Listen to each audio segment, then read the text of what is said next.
going on, guys? I'm back with another video, and in today's video I'm going to be taking a look at the Carpuride W-901 screen for cars. This is something completely different that I've never done before. I've never really reviewed anything that's supposed to go in vehicles besides, like, indoor tech and whatnot. And there's quite a few things I have to say about this device, some of which may not be shocking. But before I get into that, just make sure you subscribe just so you can stay tuned for more videos like this and other tech reviews in the future.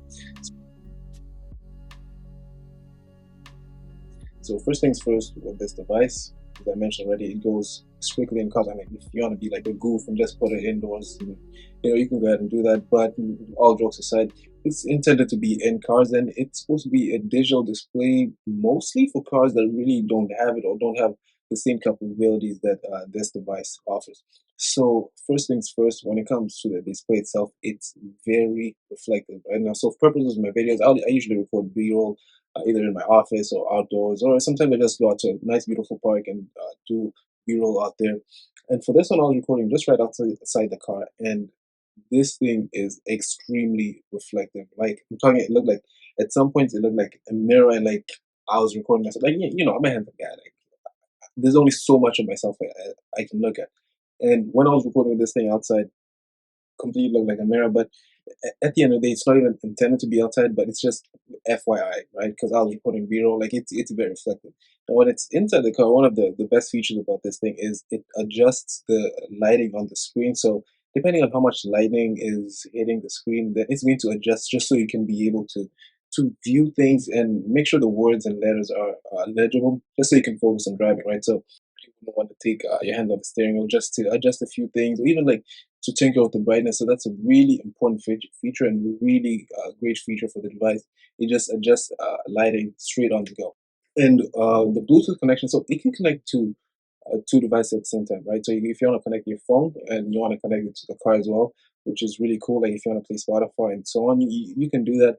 But for my testing, when I was using it, it was a little laggy. Now, thing is, it was straight out of the box. So, like first time using any device, like your phone, whatever, it can be a little buggy just up until, like, once the ball starts rolling.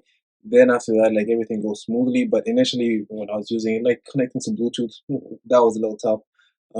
Just pairing to other devices and so on, that was a little like laggy and glitchy in the beginning. But that's when I was using it straight out of the box. So it just needed a few more moments, a couple of minutes, just to get everything going. Then after that, everything was smooth. And then once it's all set up, it's a really cool and beautiful looking device. Like, again, this is intended for cars that may not have the capabilities that it offers. So, there's going to be apps on there that you can download. You can download the Waze apps, you can put Google Maps. And then it also has CarPlay, which is extremely important because once you connect it to your phone, then it's just so seamless. You can use Siri on there, you can use Google Assistant. So it's not just exclusive for iPhone users. You can also use it on Android if you want. And it just makes or tries to make everything as seamless as possible and just makes everything connected.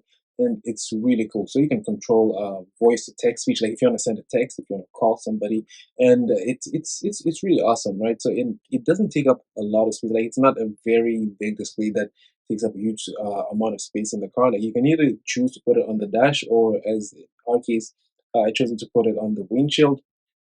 And you gotta be careful where you place it because you still want to be able to see the road, right? But once it's all set up and done, it's really cool. It's an awesome device.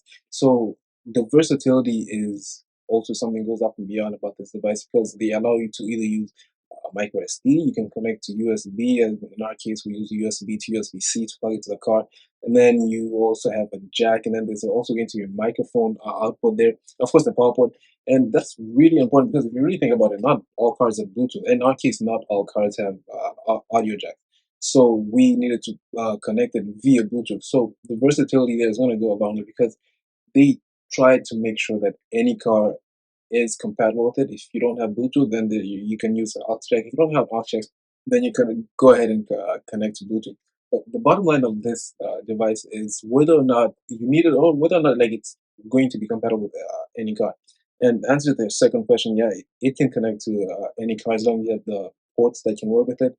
But whether or not you need it, now there it comes a little tricky. Cars that don't have a dash and don't for cars that don't have a dash, and if you personally want a digital dash, to have the apps on there, like if you rely on your phone to kind of give you like the Google Maps and direction to where you're going, then this will be good because then you don't have to use your phone. It's a better display. It's much cooler. Then it gives you free hands because you don't have to do everything on your phone or tap. You could just use voice commands. But at the same time, like in our case, like even some cars that have like a digital dash, they don't have the complete features that the device gives. So if you have a digital dash, but it doesn't have the capabilities that the device offers, then in that case, I'd still recommend it.